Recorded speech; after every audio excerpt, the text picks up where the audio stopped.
Okay, today we gonna talk about that crazy vote. How you know what I'm talking about, that crazy vote. See, I heard so many people, especially in the black community, that say that voting didn't do nothing for them. It didn't matter if you voted or not. Things were still gonna be the same. Nothing has changed. Nothing will change because the system is corrupt. Well, now it is.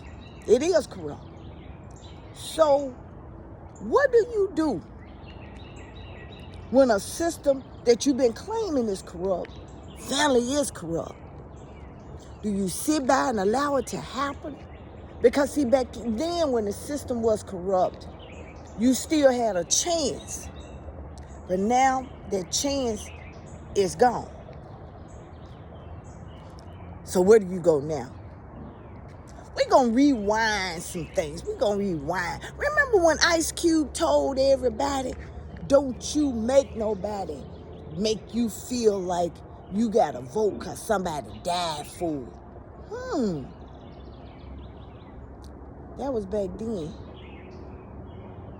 The 3 civil rights workers, the 4 little girls, I'm sure that they would disagree with Ice Cube because they were during the civil rights era when blacks was asking for a equal playing field, and the 3 civil rights boys was going to Mississippi to help Mississippians, blacks, register to vote. So that one level must be important. That one man, one vote must be important. It must be so important that orange buffoon is trying to change the election in November. And black folks says that it doesn't matter. Something to think about. But let's go back even a little further. See, I keep telling y'all Memphis is ground zero. You said, well, you know what ground zero are. They the test pattern. Y'all blacks are the test patterns of what getting ready to happen. If they can implement it there in a democratic city, they can implement. It'll be easy to implement, or maybe they knock out the kinks of it in Memphis. Then they can do it all over the state. They can regulate the state. Kansas. They took all the transgender driver's license and voided them out. Yeah. Passports now, Caitlyn Jenner already said, passports now, when you go, if you're a man trying to be a woman, or you identify as a woman, then you turn around and do your passport, they're going to send it back as man. They're going to keep it where you can't go nowhere. I guess he wasn't thinking about that when he was sitting up here, licking Trump balls. Yeah, he was licking. I got his phone number. Yeah, I got a lot of people's phone numbers. Don't mean they answer. He don't want to be bothered. He ain't got what he wanted out of y'all. See that, it must be so important that when Virginia filed that won the redistricting, a federal judge said it's void. It's void. And Trump got on there and said it's rigged. Everything rigged that's going against him. Have you noticed that? He's a sore loser. Yeah. See, and then we're going to go, now we're finna go to Memphis. See, because your mayor, I keep telling y'all that, sold you out. He didn't sell you out for the better of Memphis. He sold you out because he didn't want Trump to mess with him. And he thought if he would be a good little old cooney boy and do what he's supposed to do, that they were going to let him have a piece of the pie. But see, you know what? He sold out his pie. Now he want a slice, and they telling him, here, we ain't even giving you crumbs, you coon. You going on over there and pretend like you the mayor. Oh, you got a lot of little coonies in Memphis. So you say, well, wow, you talking about Memphis so heavy. Let's take that school board, for instance. Brent, withered up Colonel Sanders Brent, trying to get the state to take over the school Now, some of you coons gonna say, yeah, I wish they would, because I don't like this and that. That's some of you black folks. But I'm gonna tell you what's gonna really happen. If the state take over Memphis City schools, they're gonna get out all the kinks before they start doing it to everything else. But see, here in Trump land, they don't want you to tell them how to raise their kids. So federal lawsuits gonna come about over here. But see, you coons didn't do all of that. Y'all just fighting and clowning. See, somebody should have filed a federal lawsuit and said it was unconstitutional or something like that. Use Brown versus Board of Education, because that's what they trying to do. They're going to try to reverse that. You know what Brown versus Board of Education is. That's the landmark case of segregation in schools. So what they going to do is they're going to start going in and looking at all the test scores. Not to see how they can improve the school or improve a district. They're going to target it black districts. That's the first thing they're going to do. You know. You can forget about that Trump trying to help the black man or the black woman. Because see, what they're going to do is they're going to start finding all these children who's struggling, who may have a personal issue going to school. They may be faced with, you know what, they're going to school hungry, or they parents are on drugs and stuff, and they struggling to read, they struggling to do that, and all of that. They're gonna go in and they're gonna go on and deem them incorrigible, kick them out. That's where a mass kick out gonna come into. Cause why would I sit here and invest in a dumb child? That's the mind. They're gonna kick them out. They're going to redistrict it where it's more money in the white schools than in the black schools. Y'all remember back in the day, well, you probably don't. But see, back in the day, they used to give the black kids the old school books, outdated school books, and the white ones got the better one. I hope it makes you want to get them go early vote. Then they're going to start. You know how you parents go up there and go to clowning and all of that stuff? Clowning. Well, you can't go to the school board and clown because it ain't gonna be no school board. It's gonna be the state. And the state gonna come up with a policy so strict with Memphis City schools starting off that you ain't gonna have no rights. Once it's done, it's done. By the time they reverse this, he gonna have your child gonna be so far behind it's gonna be impossible. But you say, well, wait a minute now, Samantha. What they gonna do with the kids that they kick out of school? Cause they gotta have somewhere to go. Well, two things gonna happen. Kick them out, crime,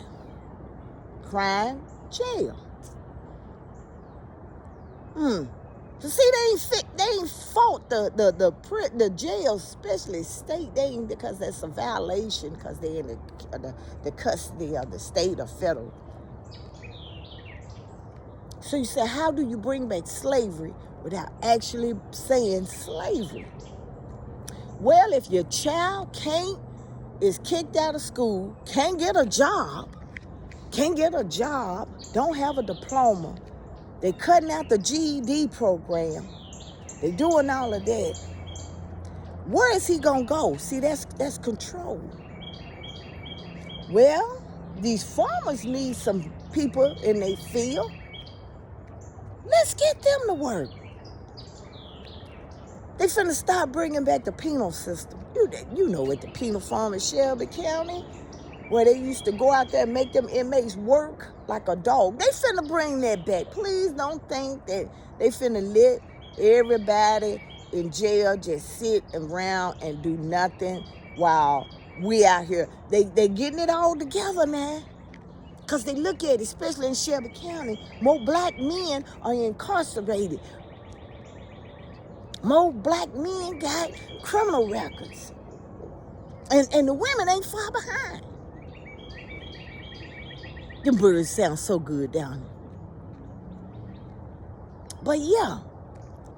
So just think, if your child's struggling he's a C or D student, let's say he's a C student, he's struggling, the state can determine if they want to invest in him or not. See, I look at it like this, everybody ain't good. Everybody ain't ace in school. Some folks need attention. Everybody ain't labeled disabled. Some folks need attention. They need, that attention on that. Yeah. So that's how that's going to work. And see, the parents gonna be in a catch-22 because see, once they kick the child out of school, and the child like 16, 17, let's say 16 years old, and he can't get a job, and then they go put that able-bodied person thing on him. So if you receiving food stamps or any kind of assistance, and they're not working, and you can't find a job, because now the odds of you finding a job has been decreased because companies are leaving, you're in a catch-22. Is it sinking in yet? It should make you run and go take your ID down to the local voting thing and register. If you ain't registered, go vote. I told you, see, they can't take over the country without just on a federal level. They got to do it on a state level. They got to do it on a state level in order for it to be enforced, fully enforced. And see, look at Minnesota folk. White folks went out there and said, no, you ain't finna do this to me. Yeah, 2 died. Some died, but they said, no, you ain't finna do this to us. Texas is fighting. Old Texas is giving Greg Abbott hell. Gonna make him roll himself down the street and jump off a bridge. California is fighting. Virginia is fighting. Tennessee still cooning and jiving.